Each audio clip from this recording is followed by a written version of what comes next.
यूं ही कोई बेवफा नहीं होता, कुछ बात ऐसी होती है कि जो कि आदमी को बेवफा बना देती है।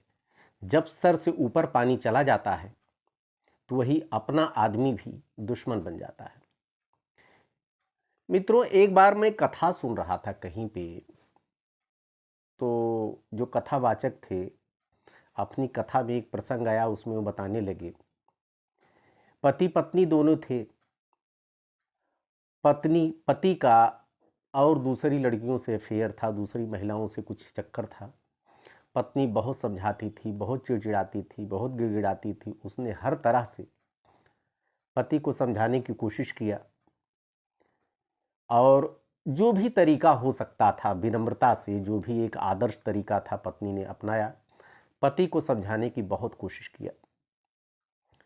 पति उसको पीटता था, मारता था, बहुत धमकी देता था, तुम्हें ये कर देंगे, वो कर देंगे। थक हार करके वो साइलेंट हो गई, चुप हो गई। और पति महोदय ये समझ बैठे कि शायद अब ये समझदार हो गई है, इसके समझ में आ गई या डर गई। ऐसी बात नहीं। वो पत्नी डर नहीं गई, न उसने परिस्थितियों से समझौता कर लिया, बल्कि वो कभी कब की आपके लिए मर गई। आपको उसने संतोष कर लिया और आपको लगता है कि उसको डर व्याप्त हो गया कहीं से। लेकिन एक बात जान लीजिए कि वही पत्नी जब बात बच्चों पे आ जाती है, खुद तो समझौता कर सकती है, लेकिन जब बात बच्चों पे आ जाती है,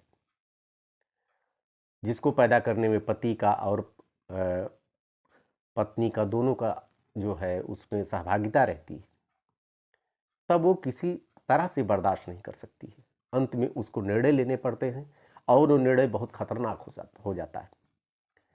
नमस्कार दोस्तों, मैं दिनेश पाठक, अयोध्या दर्पण से। मैं अभी तक तो मैं अपना परिचय नहीं दे रहा था, लेकिन मैं पहली बार अपना परिचय दे रहा हूं कि मैं अयोध्या का निवासी हूं। मेरे चैनल को सब्सक्राइब कीजिए, शेयर कीजिए। कुछ लोगों ने कहा कभी आप कहते नहीं, मैंने कहा भैया अब वीडियो बनाऊंगा तो मैं भी कहूँगा, क्योंकि हम लोग पुरानी जनरेशन है, खाली नई जनरेशन के साथ अपने को अपडेट किया है, तो बहुत कुछ जानकारियाँ हमको है नहीं।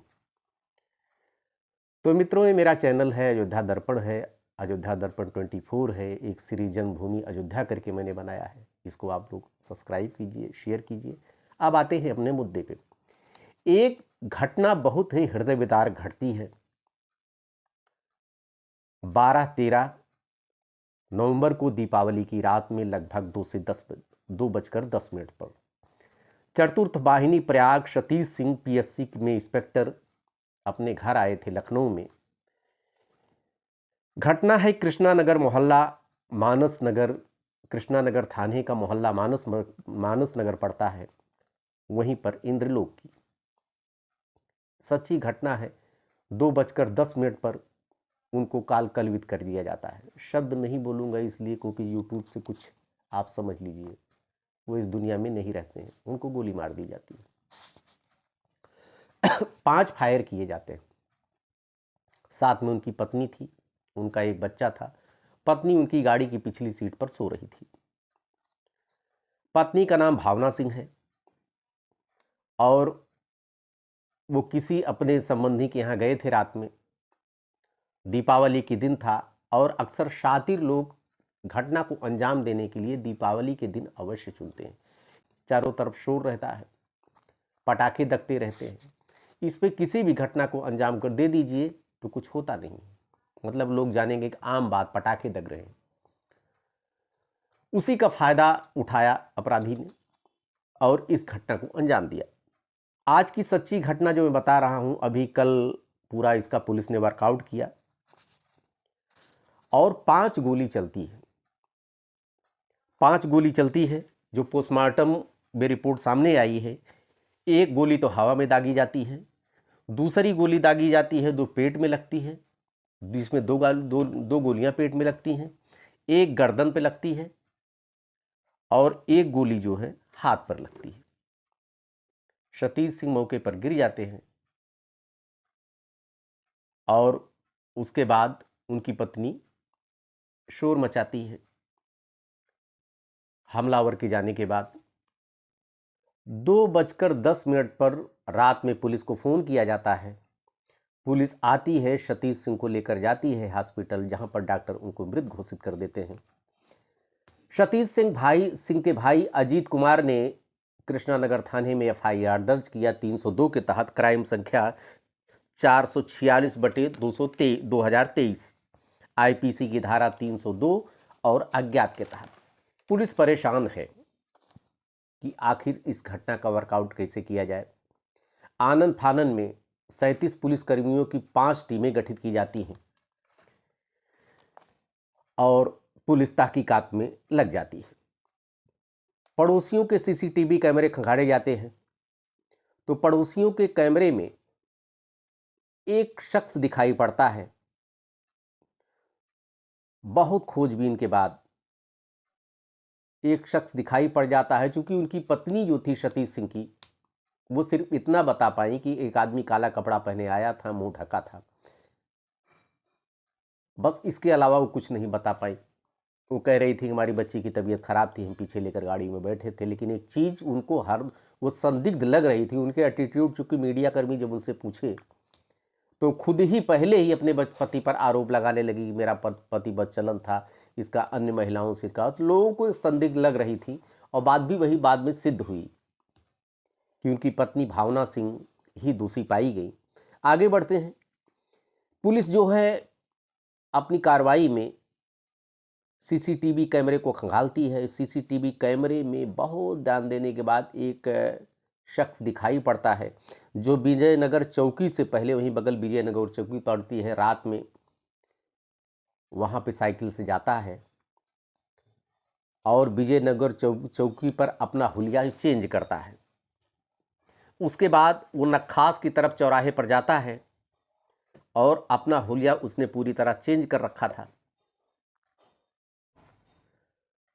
जो पहले उसका हुलिया था उसमें टोपी पहना था और पीछे जो टोपी लगाई जाती है, मुंह ढका, जो मतलब कि सर ढका जाता है, मुंह पे मास्क लगाया हुआ था। वो चरक चौराहे से ई रिक्शा पकड़ता है। 3:20 पर वह निकल जाता है। अटल बिहारी चौक कन्वेंशन सेंटर से होते हुए कैसरबाग, डालीगंज, रेडिजेंस, हनुमत धाम, केडी बाबू स्टेडियम, निषादगंज और बाद में बालू घाट अड्डे पर वो जाकर उतर जाता है। लेकिन जिस वो ऑटो पकड़ता है, उस ऑटो को खोजने में पुलिस लग जाती है और अंत में उस ऑटो को खोज लेती है। ड्राइवर से पूछती है कि इस रात में, उसने कहा कि साहब लोग आते जाते रहते हैं, मैं क्या करूं। कहीं अच्छा तुम स्क्रेच बनाओ। तो ऑटो वाले ने स्क्रेच बनाकर दिया पुलिस को। स्क्रेच के आधार पर पुलिस अंत में उसको एक सूत्र हाथ लग जाता है। पुलिस को लगता है ये आदमी तो बार बार थाने में दिखाई पड़ता है। जो हुलिया बताया था उसने, ऑटो वाले ने, एकदम वही हुलिया का आदमी उनको थाने में दिखाई पड़ा। उस आदमी को बैठाते हैं, पकड़ पुलिस अरेस्ट कर लेती है, उससे पूछताछ करती है। पूछताछ के बाद खुलासा होता है कि वो सतीश सिंह का साला यानी भावना सिंह का सगा भाई देवेंद्र कुमार है, जो यूपीएससी मतलब आईएएस की तैयारी कर रहा था। कड़ाई से जब पुलिस पूछताछ करती है तो खुलता है, कहता है कि साहब हमारी बहन को बहुत परेशान करते थे सतीश सिंह, उसको मारते पीटते थे, उनका बहुत लड़कियों से चक्कर था। एक उनका मकान और था यहाँ पर शहर में जहाँ पर तमाम लड़कियाँ रहती थी, उनसे उनका संबंध था। मेरी बहन परेशान रहती थी तो मैं अपनी बहन की परेशानी को नहीं देख पाया, उसको रोते हुए मैं नहीं देख पाया। तो अंत में हमने निर्णय ले लिया था। बहन भी मेरे साथ में थी, बहन ने भी मेरे इस निर्णय में मेरा सहयोग किया था।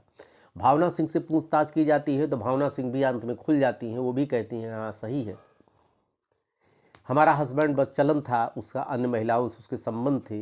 एक दिन एक वेश्या को लेकर घर पर चला आया और मेरी बच्ची ने उसको देख लिया। मैं तब तक बर्दाश्त करती रही कि जब मैं जानती तो सब कुछ थी, लेकिन जब मैंने देखा कि हमारे बच्चों पे इसका विपरीत प्रभाव पड़ रहा है तो हमसे रहा नहीं गया और हमने घटना को अपने भाई से मिलकर घटना को अंजाम दिया। भाई के द्वारा जो पहले असलहे से फायर किया गया था, उसके बाद जो पिस्तौल थी उससे फायर किया था। पिस्तौल खरीदता है, असलहा खरीदता है, चार बाग में एक साइकिल भी खरीदता है, जो चार बाग में जो है साइकिल रखता है। सारे सामान बरामद कर लिए जाते हैं। और इन दोनों को एट लास्ट जेल भेज दिया जाता है।